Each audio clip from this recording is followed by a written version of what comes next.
Welcome to the Coppreneur Path Podcast. Welcome to the show that is all about the path from cop to Coppreneur. I'm your host, Adam Wills. With this podcast, I am going to help equip you for your own post-law enforcement entrepreneurial journey with lessons learned from my experience growing a successful post-Leo business. You'll also get to hear from fellow Coppreneurs and experts in business and marketing whose advice will give you an edge against the competition. You are in the right place, so let's get after it.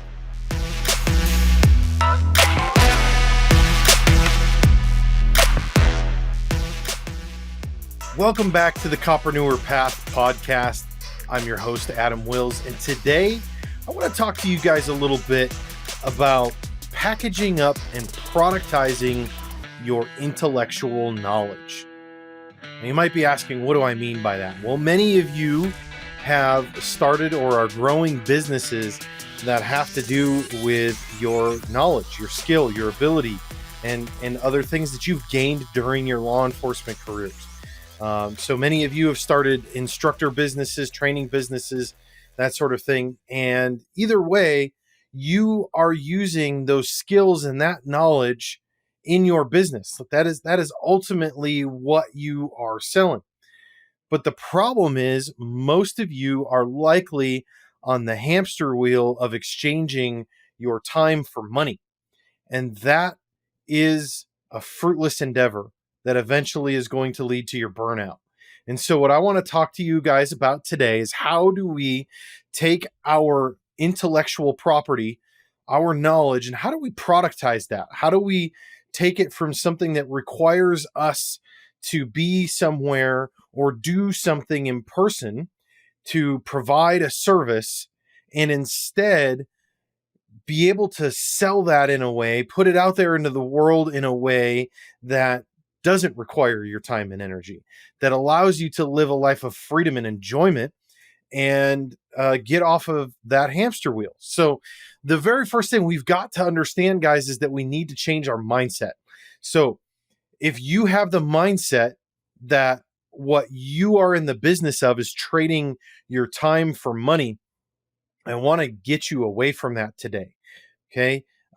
Relying solely on services that you provide isn't smart. Okay. It's not a long-term solution for your business. It's a poor long-term solution for your business to rely solely on providing services. So whether that's going and coaching and training in person, or providing some other type of service, ultimately that is going to lead to your burnout, and your business can never grow beyond yourself or the addition of other people that share the same skill set that you do. And so you're always going to be in this mode of finding yourself either limited to what you can achieve and how much income you can earn, or choosing to continue to hire more and more and more and more people in order to fulfill those services. All right. You guys, you're not in the labor or product business, just to be clear. Okay. It's not a labor or product business. You're in a transfer of knowledge business. If you're the type of coppreneur that is running a service-based business. Now, maybe you do have a product-based business, and that's great. That's not who I'm talking to today. I'm talking to those of you that have a service-based business. Okay. You're not in a labor or product business. You're transferring your knowledge. That is the business you're in. You're in a business of transferring knowledge.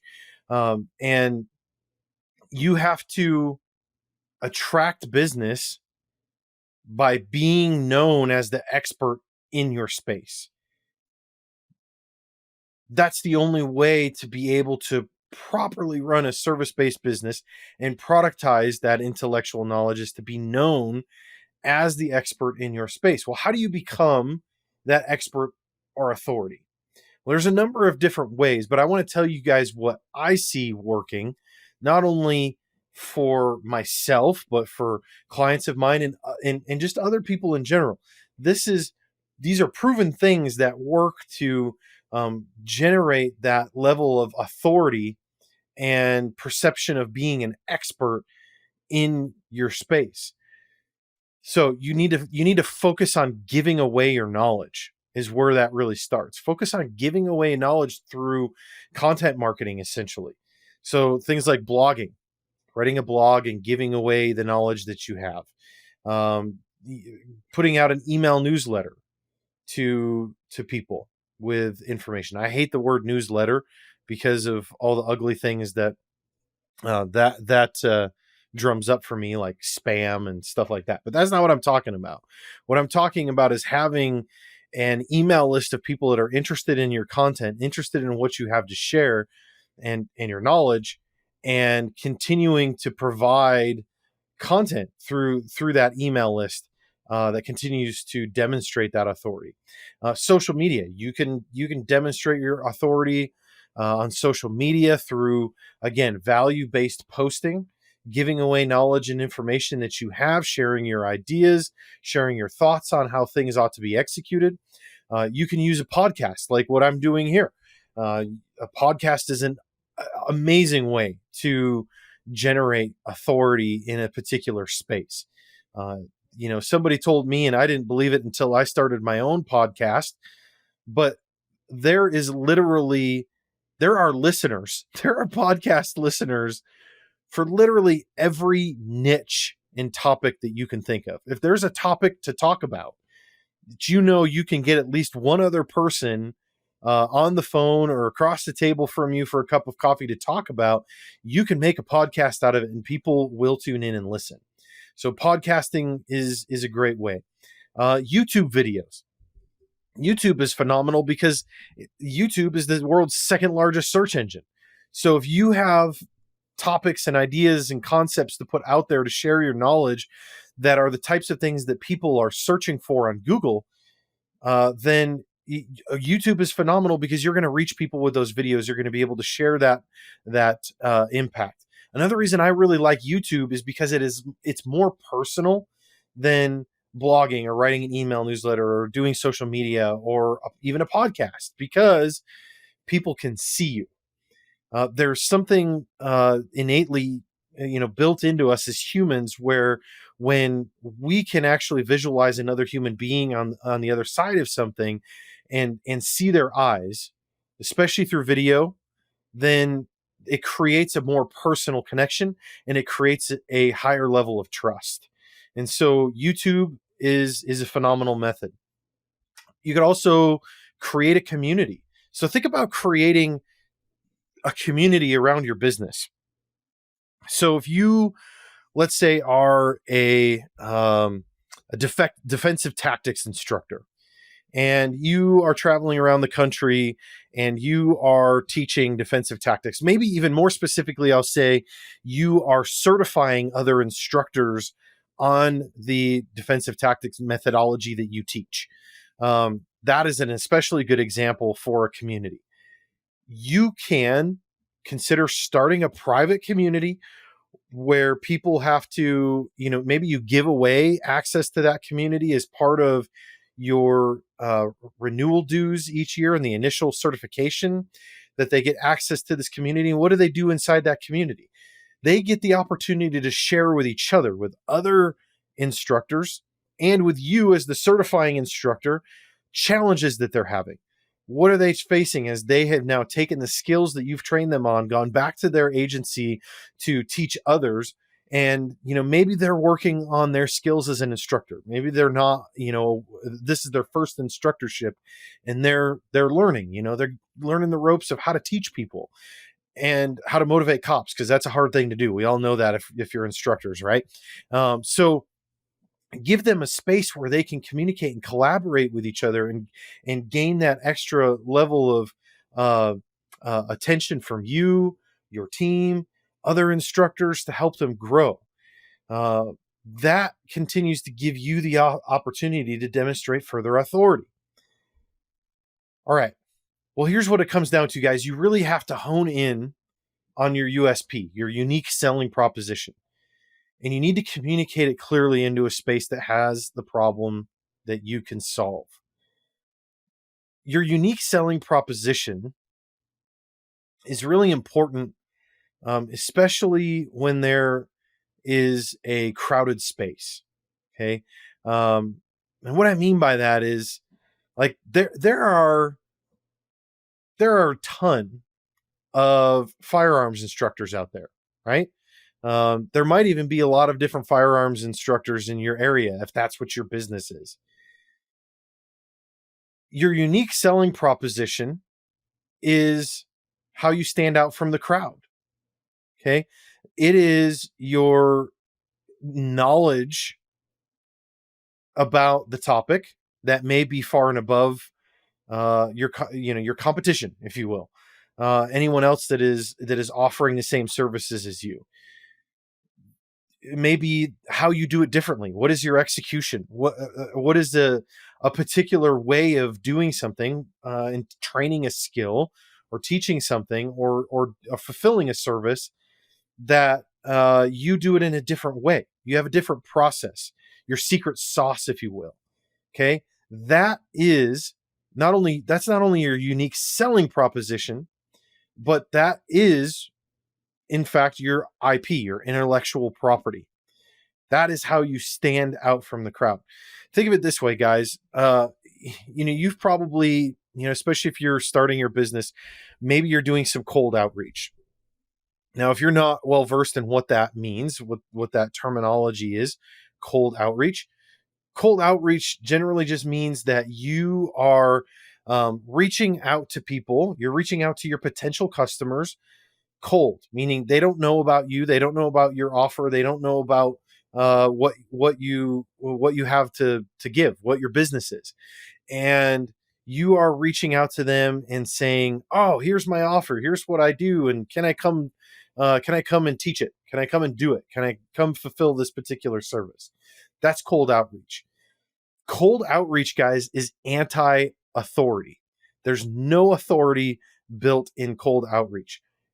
When you call somebody, you are essentially begging them to work with you, right? That doesn't demonstrate authority. That doesn't say I'm the best there is. Now, I don't want to discourage you if you're just starting off. You're just starting your business and you feel like that, you need to make some of those kinds of calls. That's okay. It's okay. What I'm saying is I want you to focus on, as soon as possible, you need to lean on building your authority and credibility and not doing cold outreach because it is anti-authority. Instead, what you want is for the content that you're putting out, the intellectual property that you're packaging up and putting out into the world and giving away, you want that to be so powerful and so moving to people that instead of you reaching out to your ideal customer, they're reaching out to you and saying, please work with me. Please, we want to bring you in to teach this thing. Now, you guys, I want you to understand, I'm trying to speak a bit broadly here. I know some of you guys that are especially in the law enforcement training space as a business are going, well, I can't just go put out all of my information on LinkedIn and Facebook and YouTube, right? Like, we don't need the general public having access to that sort of information. I get it. What I'm trying to do is speak broadly here to cover any fellow copreneurs that might have a different type of service-based business and give them ideas too, even though the examples I'm sharing are the instructor type business, because that's what the bulk of you guys are doing. It applies in various different ways. All right. So like I said, the private community is a great way to be able to do that if you can't put that information out there. So anyway, don't get boxed in or caught up in that, please. Okay. So we have to stand out from the crowd, like I mentioned. Now, your business is not the labor of transferring your knowledge to others. Okay, let me say that again, just to emphasize it the right way. Your business is not the labor of transferring your knowledge to others. Okay. I don't want that to sound contradictory to what I said earlier, because I did say you're in the knowledge business, right? You're in the business of sharing your knowledge. So that's not to sound any different. The reality is, it's not the labor of transferring your knowledge to others. It's the process of building your knowledge to transfer to others. Okay. It's the process of gaining, growing, packaging, distributing, intellectual property. So you are in the intellectual property business. So you can package that intellectual property into different products to be able to sell, because diversity in your business's offering is important. You can't get stuck on just offering one thing that necessarily always requires you in person to go do a thing. Okay. So package your intellectual property into things like books, writing a book, creating a course, an online course, a specific training, a very detailed, specific online training or in-person training, even that uh, that you can do collaboratively and in a group. You can package it into software, mastermind groups, group coaching, that sort of thing. Okay. The thing to realize here, guys, is that little hinges swing big doors. And what I mean by that is that you don't look for a big hinge to swing a big door. A handful of clients can generate a massive amount of revenue for your business. So look for the small changes that you can make in your process of your business, that you can change that will significantly impact how you serve your clients. So look for the small things that you can change. Those are going to be the things that make the biggest impact and drive the biggest impact. Look for the small hinges in your business. And don't get stuck in the, well, they need what I do trap. Okay. I actually have heard this from several of you guys, from several fellow copreneurs that have said to me, when we go through coaching, or I ask questions about their business, and they say, well, what is your offer? And they tell me what their offer is and what they're charging for it. And I'll say, well, that's too cheap, right? You can't make a living off of that. And especially if it's requiring your time. And they'll say to me, well, yeah, but it's so important. It's so important. These guys need this training. They have to have it. And agencies are struggling with the budget right now. And that's not untrue. Okay. And again, I'm speaking in broad terms while using the instructor business as my example. This really can apply to any business, but you can't allow yourself to get stuck in this trap of, well, they need what I do, and therefore I'm going to do them a favor, and I'm going to reduce my price to something that I think is less than what I'm worth and what I should be earning for this, just because I feel like they need it. Okay. Don't sell yourself short. The reality is, there may be potential clients or customers that that can't afford what your offer is, but there are others that can. And if you tie yourself up with those that can't afford it, then you're not giving enough attention to those that can, to be able to maximize your impact. So don't sell yourself short. Like there's this old analogy that I really like and have heard before about Picasso. And I have no idea whether this story is actually true or not. It probably isn't. But the analogy I've heard is that Picasso sat down one day and drew this phenomenal piece of artwork on a napkin, and handed the napkin over to this lady in the restaurant and said, here you go. And she said, that's an amazing piece of artwork. How much do you want for it? And he says, I don't know, $20,000. She says, well, but that only took you like 2 minutes, and it's on a napkin. And he says, no, it didn't take me 2 minutes. It took me 20 years to gain the knowledge and skill and ability to be able to draw that amazing piece of artwork on a napkin in 2 minutes. And that's true for you guys as well in your own business. especially if you have a business where you are using your knowledge and your skills obtained from a career in law enforcement, it's not it's not a 1 hour course that somebody's paying for. It's all of your background experience and knowledge that went into creating the content of that course that makes it valuable. Okay, so you need to escape the time for money mindset, because what you have to offer is so much more than just the time it takes you to present it to somebody. The reality is unfortunately, the customer, they don't really care about your intellectual property. They don't want to know if they'll get a return, or I'm sorry, they only want to know if they're going to get a return on their investment. That's all they want to know. They don't care about what went into putting together your intellectual property and how long it took you and the process behind it, the blood, sweat, and tears of all the things behind the scenes that they don't see. People just want to know. Your customer just wants to know if they're going to get a return on their investment. And that return doesn't necessarily equate to dollar signs, but it equates to mitigating a risk, gained knowledge of their own, right? So it's not just about a monetary return on investment. They just want to know, are they going to come out better from working with you than if they don't? Are they going to gain something from you? And so it doesn't matter if, maybe you're selling a course that you created 2 years ago and you just continue to sell it over and over and over again. The fact that it's 2 years old doesn't necessarily mean it's not worth anything anymore. And the fact that you haven't had to do anything else since you recorded it and put it together, other than build the system behind it that generates the revenue, doesn't mean it's not worth the investment. It absolutely is. Okay. So here's the last thing I want to touch on, guys. I want to encourage you to focus on creating multiple streams of revenue.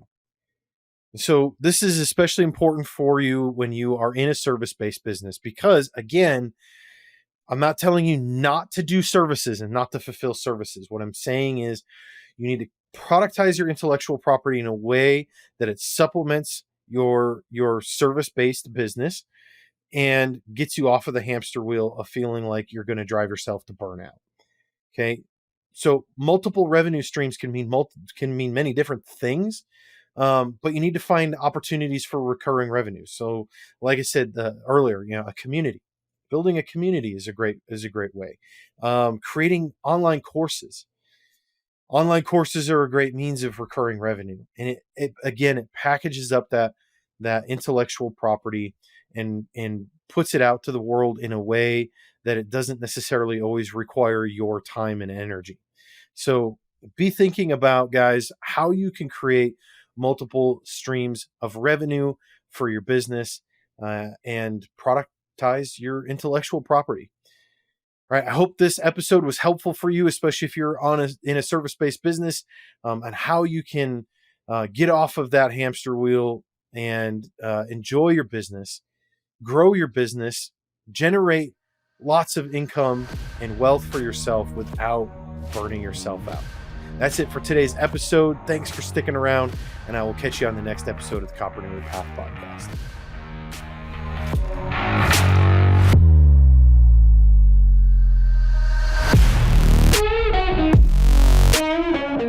Hey, thanks for sticking around till the end of the show. If you enjoyed this episode, please consider leaving a review at leotoceo.com/podcast-review or in your preferred podcast listening app. I would love to hear your feedback, and it will also help other copreneurs like yourself find the show.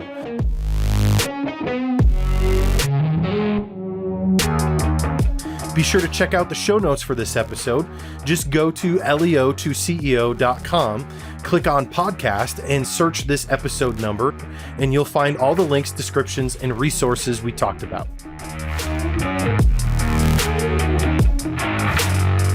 And if you haven't already, make sure you subscribe so you'll be notified when the next episode is live. Thanks again for tuning in, and I'll catch you guys on the next episode.